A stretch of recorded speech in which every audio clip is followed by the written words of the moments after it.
think everyone knows who I am. My name's Sass, and I'm just going to talk to you about the Hypnotic Gastric Banding therapy. Basically, people are here because they're interested or they've had some experience or whatever that might be. And there is someone who would like to have a bit of a chat today, which will be Penny, to introduce Penny. Thank you. She's going to have a little bit of chat today.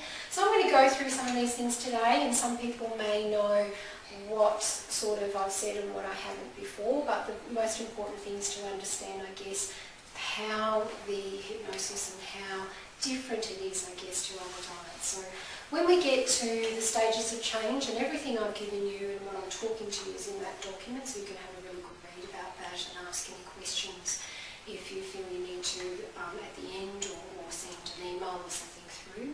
So I'm just going to start with the stages of change, and basically if people are here and people are interested in it. So thank you and welcome today. Thank you so much for coming. So, and when we go back to stages of change, basically the first step is thinking about what you're going to do. Thinking, and then it moves into doing some action part of that. So part of that basically is how do I do what you want to do. And obviously it's about allowing the weight.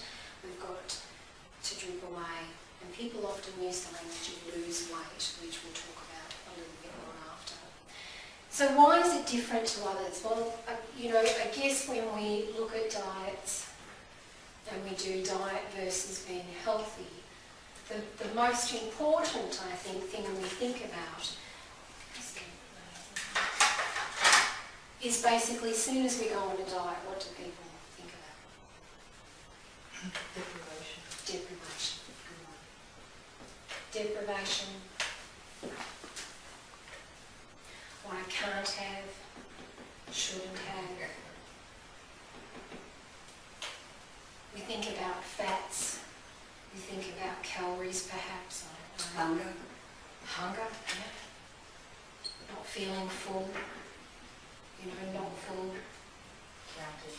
Counting. Counting those calories. Yeah. And weighing how much do I weigh, isn't it? So am I going to lose weight? We focus on the language of lose weight, don't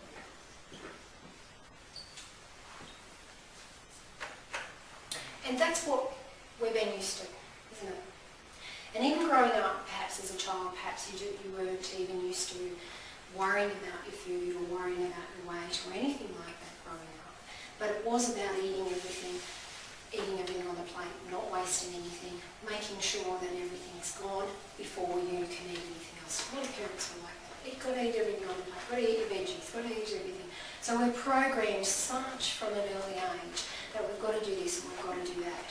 And so when we become adults and when we look at what we're eating, we don't even have an understanding of portions or how much or anything like that. It just becomes an automatic way, this is what I eat, and then you just eat what you like, and then you just eat loads of it because you like it, and you just continue to do that until we get to a stage where we go, I think I'm just eating too much. I mean, do we all know why we eat too much, or is that what people feel, or they're hungry, or what are some of the things people experience?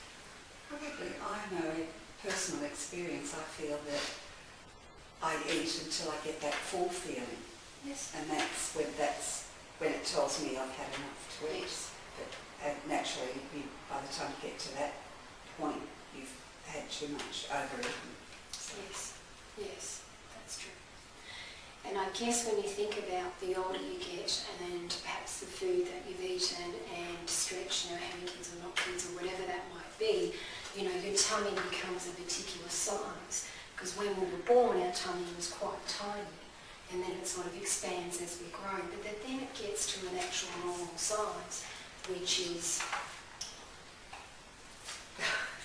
yeah, this is our tummy. I know, it's a bit tricky, isn't it? Yeah, I know. But what we've done is because we get to, we have to actually have first a little signal that I call the first signal that comes, and it says, well, I've had enough. Now that signal, it goes away. It sort of says, yeah, that's okay, I hear you, and you keep eating. And then you go to the next signal where it goes all the way up and you feel, oh, I've really had enough. And then you stop. And then half an hour later, you actually go, well, that signal's gone, so I'll eat that little bit more. And so when you eat that little bit more, you've gone here and your belly just feels too sick because you know you've eaten. But it's that very first signal that will tell you when you're full. But the thing is, what happens is, because it stretches, the older you get, the more we eat, the more we push our stomachs, the tummy stretches. So what the band, I guess, does when we look at even the normal hypnotic one without having the hypnosis, the actual band that goes on surgically, actually does the pulling in and makes the tummy really quite small. And so you only eat like a cupful. And I'm sure that most people sort of know a little bit about those, and they can cause lots of issues. It can be very successful in some people, but their eating is quite restricted. And then we go back to this sort of thing, which is what we don't want. And I guess, you know, it's some of the things, you can eat lots of things with both hypnotic and the other band, the surgical thing, but there's a lot of complications, and I guess this is a way of not having those complications by applying the band. But this is what we do. Basically, we put it around the top, we make the tummy a bit smaller, because that's all we actually need, and the tummy needs to be reminded that's all we need to eat. Because we've stretched it, and all we're doing is going, this is physically what we do in the mind. We get the tummy to a degree where we can adjust it as we go. Sometimes we pull it in a little bit within the mind, sometimes we open it a bit, because some people get really quite restricted with it and get quite upset with it. So we have to, you know, match everybody to make sure it fits and comfortable for everyone. And what it does is it allows you to eat everything you like with small amounts, because we don't actually need to eat the amounts that we eat, if that makes sense. So I'll just pass that around, just Okay. have a look. And see, what it is remember, when we were babies, if there was nothing medically wrong, when we were babies, our tummy would shrink and it would stop. The baby would stop. And if you made it drink more, it would vomit it up. It just won't take anymore. Because the tummy's had enough. It's growing and it'll have enough. It tells you. It's an automatic, normal response. And so what happens is we create this tummy to get bigger. So we have the power to create it to get smaller. It's what you do that we can actually reprogram your mind to send the message to make that tummy smaller. And that's all. That's what basically it is. It is as simple as I'm saying, because what it is, it's reprogramming, resetting your blueprint, so you can actually forget about thinking about diets. It's what do we do when we think and be healthy? What do we do? What do we feel when we think and be healthy? What do we do? We want to be healthy. We want to think healthy. Which builds confidence. Yeah, it's confidence. But what do we do when we want to be healthy? What does that feel like? What does it look like to be healthy? It's general well-being. Yeah, general well-being. So we feel energised. So we've got energy. Yep. We've got motivation. Yep. And we eat healthy. So that means we eat colours. We eat good nourishing foods. Yeah. So we eat nourishing foods. So being healthy is not about going on a diet. It's about actually going, okay, what do I need? What is it that I need for me to be healthy? And it's not about, I can't eat this and I can't do that, because straight away you're quite right, the body goes into, I can't have it.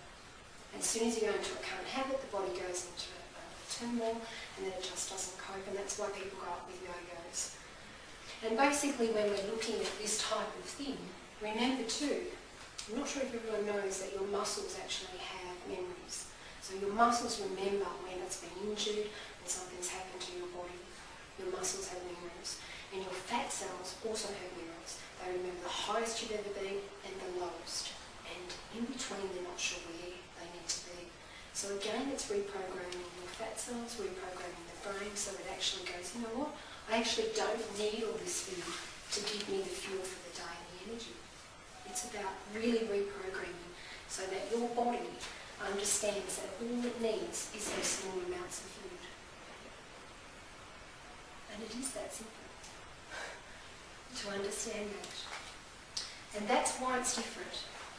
But if people want to focus on weight stuff and the food and things like that, they can. And some people do come and still have the band fitted, and then they still want to be on that type of diet, and then I need to adjust that if that's what they want.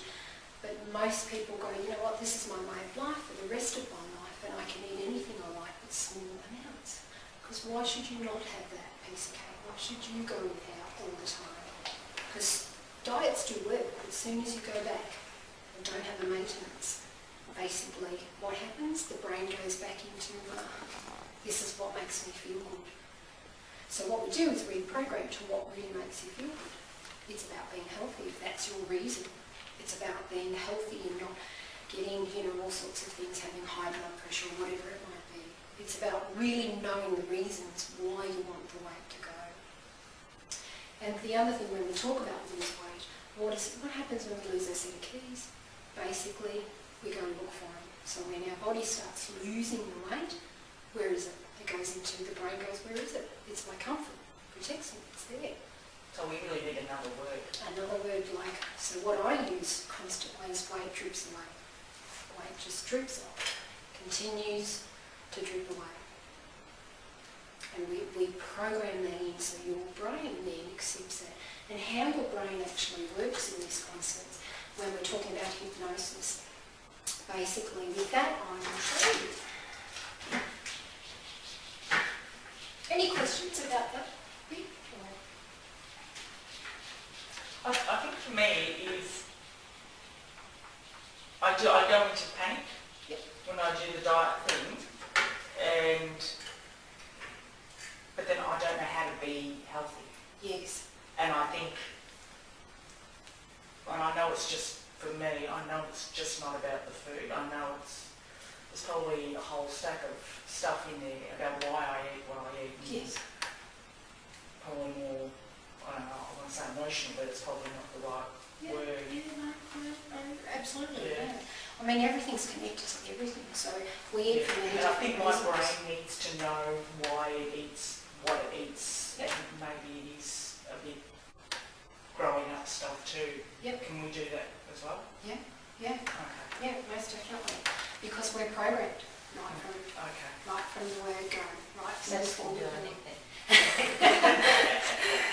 But most definitely, and emotions, they're all connected. We eat because we're bored, we eat because we're happy, we eat because we're stressed, we eat because we're upset, or we eat for all many different reasons. We eat because it's there.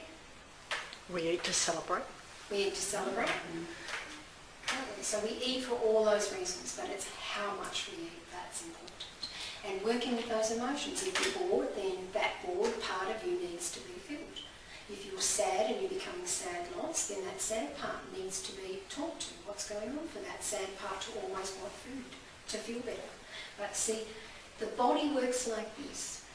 The mind knows, and the body knows that we have to eat and we have to drink, or we'll die. Like when people give up smoking, the mind may think the same thing until we reprogram and the mind goes, yeah, I can actually live without smoking. So it's actually easy to give up smoking because the mind accepts I don't have to smoke to live. But the mind believes we need to eat and we need to drink, and that's true because we will die. If we don't have water to flood the organs to get them functioning, we won't survive. So then it's about balancing that and how the mind sees that. And basically our subconscious is the part of the brain, which I'll explain now, that sees all. So when we do hypnosis,